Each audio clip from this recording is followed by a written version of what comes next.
Village of Oxford Downtown Development Authority, Monday, January 21st. Please rise, pay respects to the flag. I pledge allegiance to the flag of the United States of America and to the republic for which it stands, one nation, under God, indivisible, with liberty and justice for all.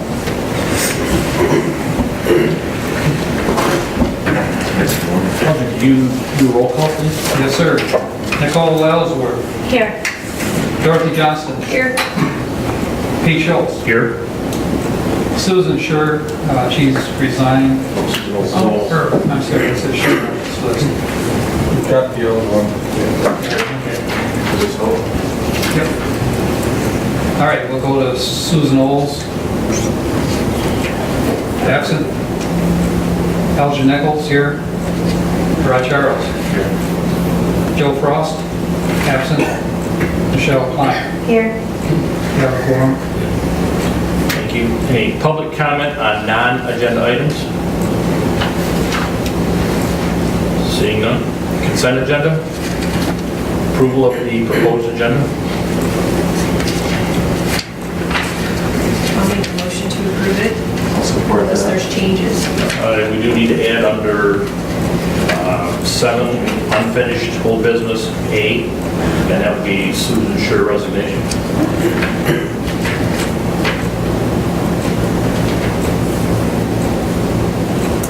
Is that a typo or is that just, Did you put in? okay.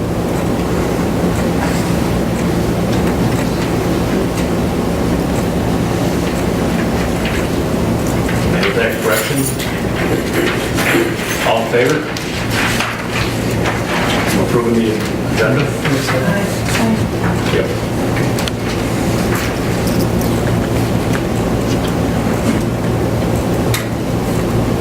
The December 17th, 2018 regular meeting minutes. I'll make a motion to approve them unless there's any corrections.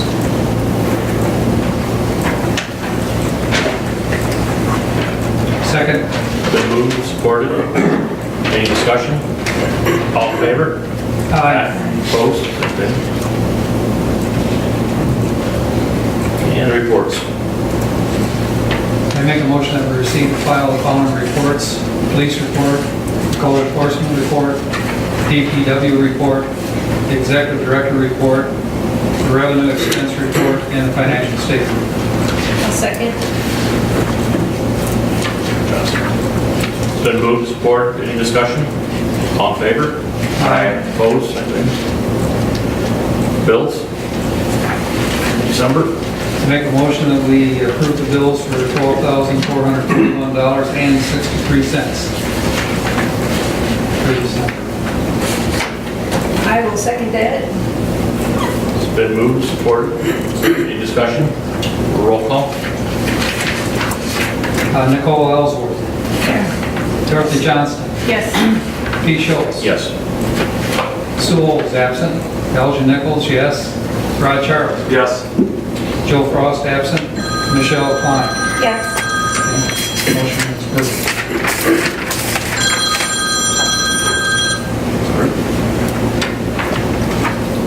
Unfinished old business.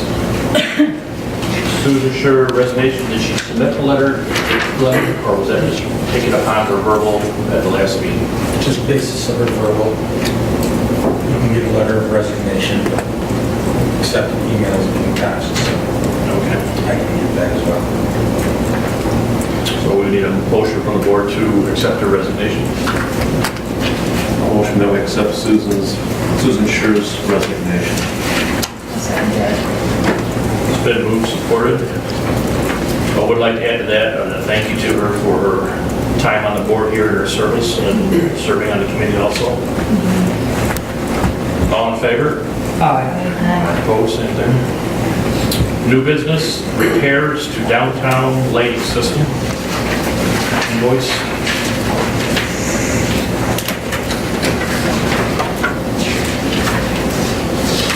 The background. A little bit of background. There is our lighting system on the back side of our downtowns. In the late November, there was a failure in the system. DPW contracted out repairs so that it was up and lit before the super sweet stroke on November 30th. It was discovered there was broken conduit and broken wires in the circuit board and a few other things that were damaged because of the break in the electrical system, the surge through the system evidently.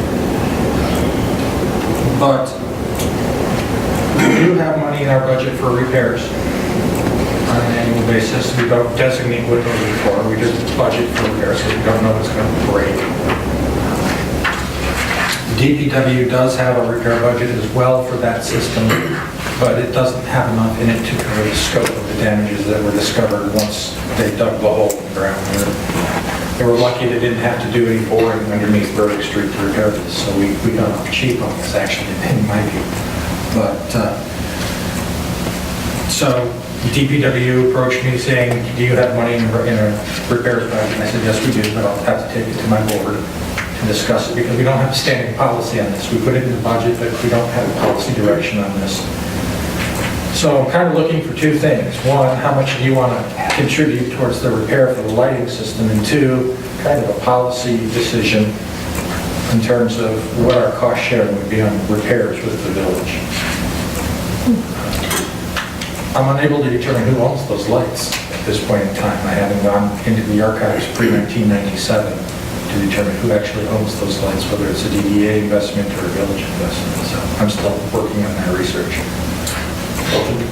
Yeah, I think that's part of the infrastructure responsibility for the village and not the responsibility of the DDA. I see that we did approve repairing a driveway situation recently and provided funds for that.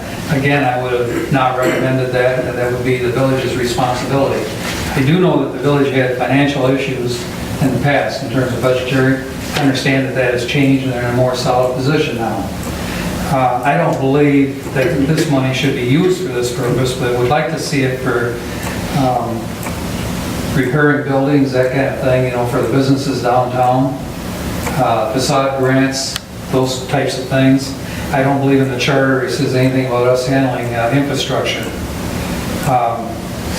There's a difference between public assets and infrastructure requirements. That would be my opinion.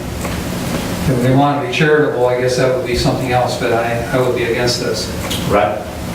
Well, my understanding is that DPW has around $1,200 allocated. Yes. Then the item there surprises me. You said you don't know who owns the lights. I mean, that surprises me, but not surprises me at the same time. You know, we had the same issue with the property well behind my building there too, and knowing who owned the property. So apparently it's something that needs to be looked into before we start spending money. Going back to the parking lot reconstruction about 10 years ago that the DDA paid for. I was looking through that work plan there, and it simply states remove existing lights and replace a type of project. Dorothy. So which quadrant are you speaking then when you just made that statement? The three quadrants that were rebuilt. Okay. So not specifically the northeast is No. included in that statement? I don't have the site plans for the northeast quadrant in my office. Because that parking lot was financed by the business or the properties? Yes, Yes.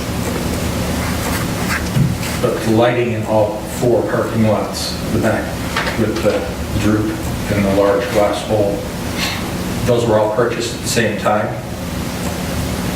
And I don't know who purchased those yet. If we don't know who, I'm sorry, Right. if we don't know who owns the lights, why does it have this bill going to the village of Oxford? It's either owned by the village or owned by the DDA. And I'm trying to make that discrimination between who paid for them when they were installed. Going forward, as we get ready for the street project in 2020, but technically, we're putting money up for it, and then obviously the rest of it is grant funded. Who then would be responsible for all that project after it's done? The village is actually funding a portion of the streetscape project as well. Right. It's about a 2-to-1 match from the DDA to the village. in terms of the general streetscape project. At that point, it's going to be a joint ownership. And so there will be minor repairs budgeted by DPW. They budget for replacement of fixtures and such, but when it comes to a large repair bill, just like we did when we had to repair the driveway apron into our parking lot.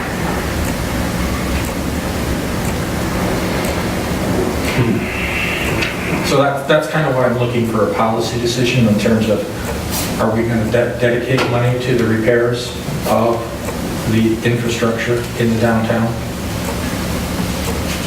Or are we going to request that the village do that? Right. You know, policy in general, and if we did something specifics like, is it matching or 2-to-1, or would we even do the same thing we do for a building owner who wants to do something to their facade, where we say up to $1,500 bucks? Or, I mean, first of all, basically, do we do anything? And then if so, what percentage? But the backdrop is, we didn't know yet who even owns this. Elton? Yeah, I believe, again, you know, it's an infrastructure kind of thing, and our monies can be used much more aggressively to bring business into this area by promotionals, that kind of thing, setting monies aside for that purpose. I don't think that we should be fixing every little thing that's within the scope of what the village has. They have a budget for DPW, of course, to repair this stuff through the village, not through the DDA. I can't for the life of me see why we would want to repair transformers or any of the electrical lights or services that we're talking about here, in the parking areas or anywhere else, if it's in the village. This coming year in 19, I believe we've got money allocated, or the plan was to also do work behind the buildings on both sides of the street to take care of some of the sidewalk and do some of that, or, you know, streetscape, or if that's what you want, a hardscape behind the buildings. So again, does that come out of the same budget, or is it the same funds, or is that different? That's a different budget. That comes out, this would be coming under one is the repairs fund, and the other one is an improvements and repairs fund. I can see the responsibility for the streetscape and chipping in that area. I was involved in a number of meetings. I agree with that concept, and we should assist in that. I am, as you know, very much against this. It is, in my opinion, the village's responsibility to take care of that. If they don't have the money budgeted, they better start doing it. Glenn, the lighting that we're referring to, is this the decorative lighting that goes down behind the buildings, or is this part of the parking lot lighting also? It's the lighting, well, it's the pedestrian lighting along the back. The hanging, Yes. okay, it's not the parking lot lights up on the top.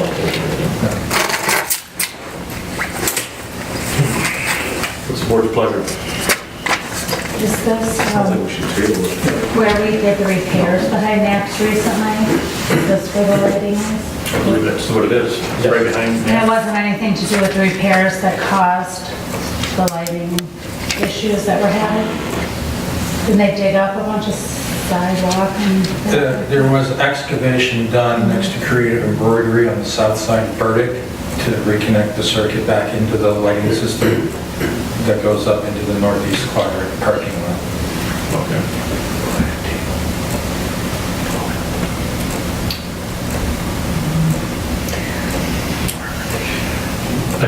Right. Well, Go ahead, I'm gonna make a motion. I would. It would be helpful if we had a little bit more information as far as if we could find ownership. Or maybe I would say more palatable. If we do have to come up with the cost sharing or split the cost or something like that, if we've got something that says, yeah, DDA, you're on the hook for part of it, or, you know, the part's yours, I'd feel a little more comfortable with it. But until we find out for sure whose they are, I think that's where everybody's concerned is. No? I'm concerned the fact that we could establish a precedent here. And we certainly don't want to do that, you know. So I'd like to make a motion that we table this until we get more information about ownership and have a chance to discuss what kind of a policy we would have going forward in future years so that we follow a logical sequence. I'll second that. Been moved, second, discussion. Was correct on that table, or should it just be set aside? Postpone, please, Postpone, okay. until next meeting, so Okay. that we can determine ownership of said lights. Can you add that table?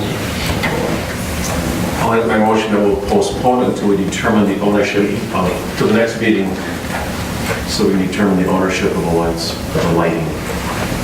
I'll change my support. Any other discussion? Everybody's clear on it? All in favor? Aye. Opposed?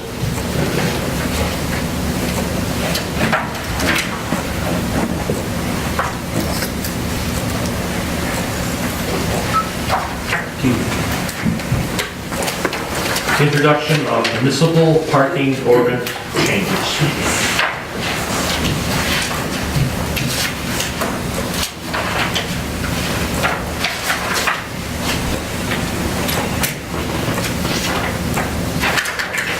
Just writing notes, I apologize. Not a problem.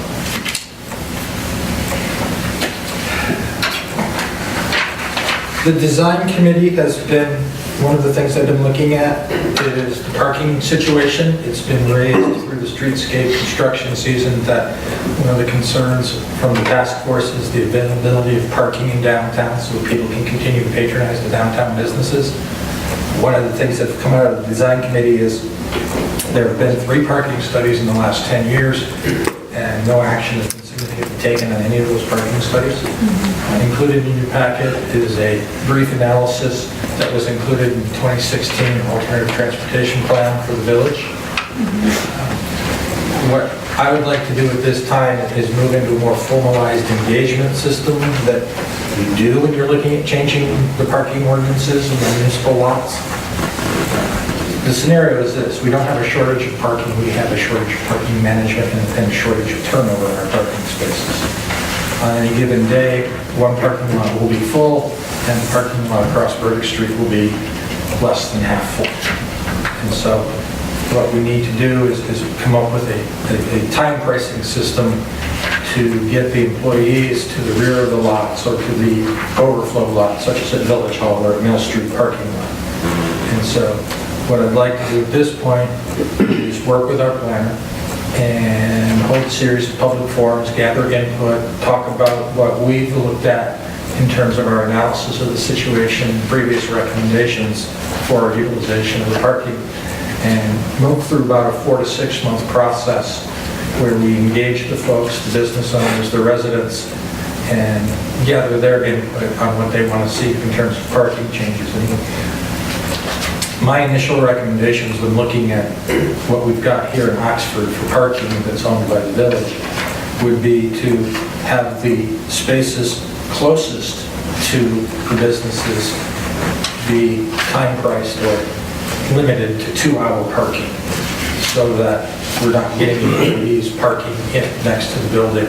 We do have a history of sending out letters every year to the business owners to remind them to have their employees park not right up front. But we continue to see vehicles parked adjacent to businesses for 8 hours at a time. And so there are employees from other businesses that rather than park in the back of the lot or park in the overflow lots, they just park up front next to the retail and restaurants and then walk sideways rather than making the long trek from 3 rows back. I'm thinking something maybe a little abstract here. What if you had the license numbers of the employees, and what if they were found parked in a no parking zone for them, that they should be parking out back? Could they be ticketed? Now, Okay, that was, we have no limitations on the time period for within our parking lots. From where it's signalized that it's signed at 15 minutes, it's signed at 1 hour on M24, and everything else is you can park there until your car breaks down, is considered a disabled vehicle. What is your suggestion? Do you have a suggestion on how to improve this? My suggestion would be to establish a time limit of 2 to 3 hours. If you go to 4 hours, then it just becomes the lunchtime shuffle for all the employees. You've got to make it inconvenient enough for them to park where they're supposed to, and still allow enough vacant spaces for shoppers and diners. Who do you propose police this action? Do you have the staff that can do it? I've spoken with Chief Sowald. He's got reserve officers that are looking for more hours. We wouldn't be looking at 40 hours a week of enforcement. Conversations we've had would say, we can do periodic but random enforcement at approximately $300 a week. Right? What's the protocol that we would make a recommendation to the village? Yes. Because we're not an enforcement agency, obviously. It's Correct. We'd have a committee, then come up with some recommendations, go to the village council and say, da-da-da-da. Yes. Okay, and then the police would enforce it. The ordinance, they would change the ordinances at the village council level, and then the police would be directed to enforce the new ordinances. Nicole? I think it's very important that we get involved in this pretty quickly. I mean, I see it every day, like the doctor's office employees will park right up front and for all day long. So then, none of the salon patrons or the diners patrons can even get a parking space in that straightaway because they're parked there. And then the businesses next to us park behind there too because their lots kind of small. And so by the time you're done with it, I mean, you have 20, 30 cars just belonging to employees right up by the building. I mean, it's a real problem. And I tell my first employees in, you can park up here until, 9 o'clock, then you have to move because it's dark when they get there at 6 a.m. Nobody's there, But people stay there all day long, and it's every single day. Right. Is this true in all 4 quadrants? So what about your place? Yeah, the biggest offender I think would be the school. They all just roll up right in the front row. Has anyone spoken with the school? Yeah, and that works for a period. And they all move to the back, or they move a couple rows back, and then as it gets colder, the weather gets whatever, then they creep back up, so. That's been the trend.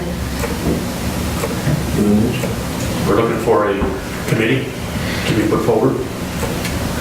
Looking for possibility of a committee to be formed,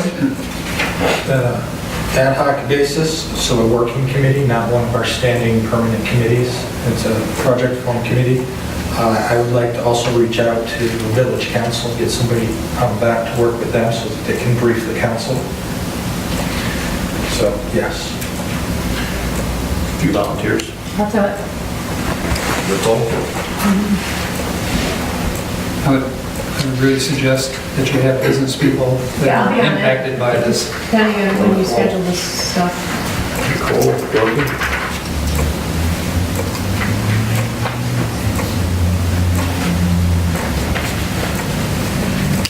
I know. Depending on how often this would meet, I might be interested as well. Okay. And Michelle? That's a very interesting parking study, by the way. I'm reading it. Just counting cars on a homecoming afternoon. Pretty interesting. Okay. Anything else on that then? Stay tuned, we'll be scheduling meetings so that we can start to gather input, but I just wanted to get a formalized process from the board so that we can move forward on this and tie up some of the village planners' time in this process as well. You're already saying in here there's already been 3 of them done. I mean, I would hate to see him pay a planner again to do another whole study again. Doesn't make sense. We give this one and turn around and still charge us for putting his name on the front of it, so. Do it that way.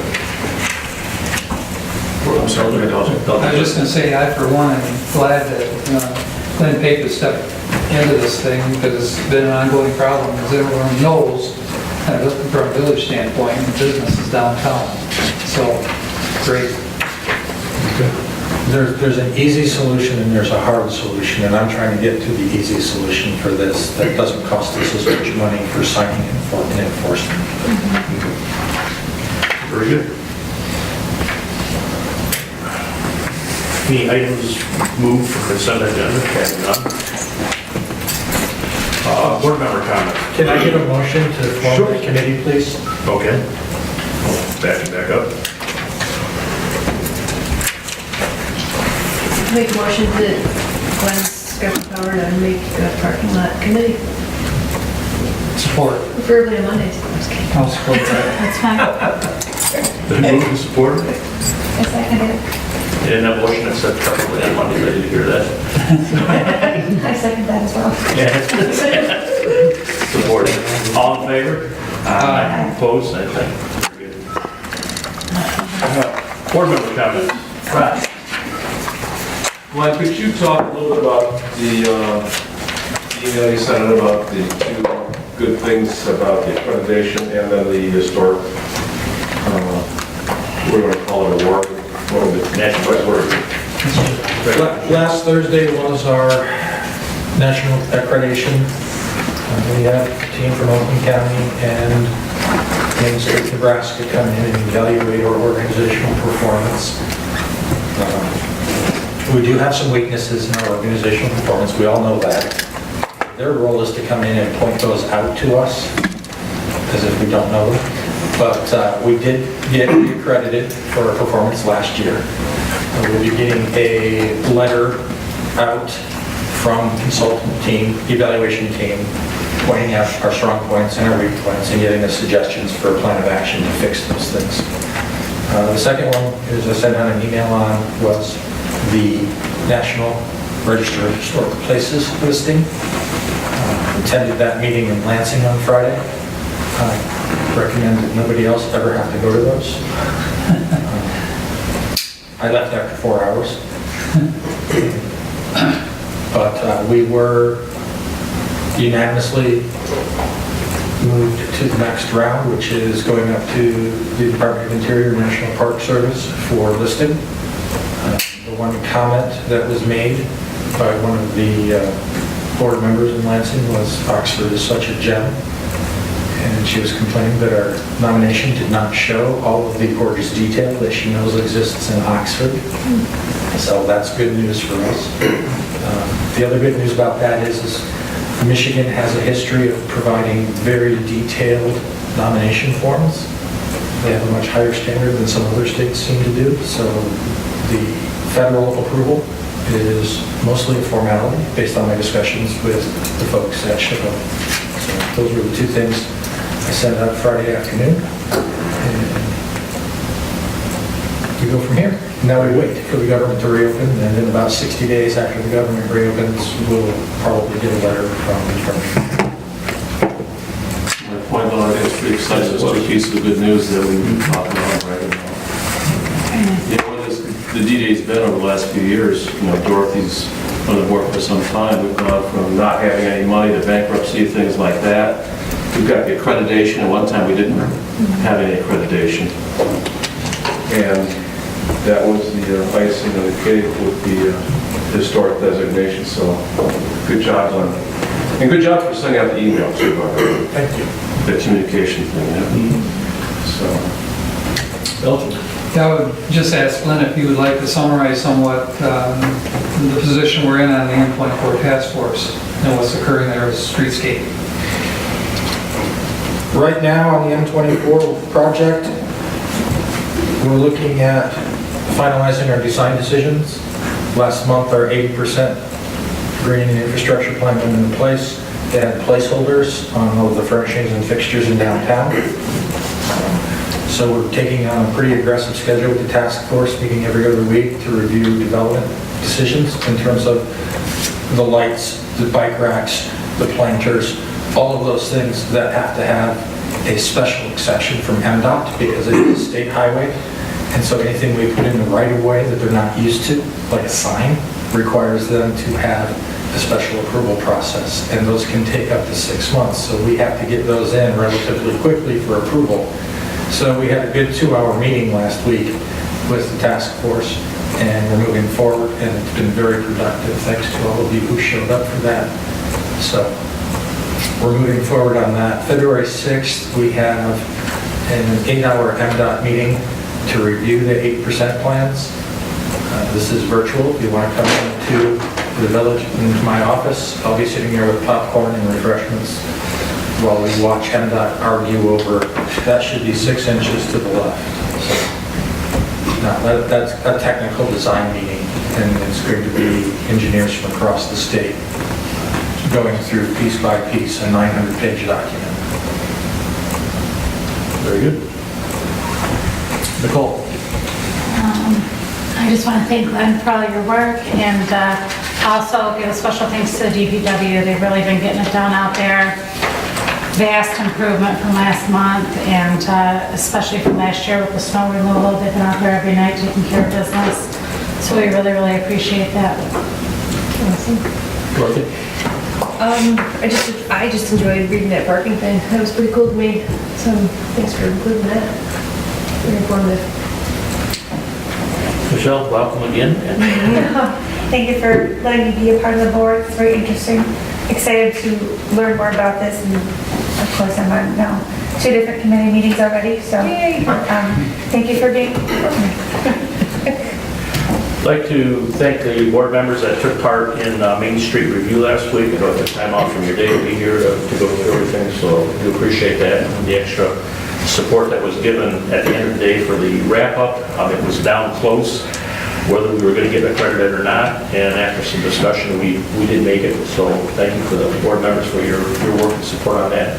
Appreciate that going through. So very good on that. And again, Glenn, thanks for your trip to Lansing and coming up with that. So, and with that, I'll entertain any extended public comment. Seeing none. Motion to adjourn. Make a motion that we adjourn at 6:35. Support that. All in favor? Aye. Opposed? And thank you.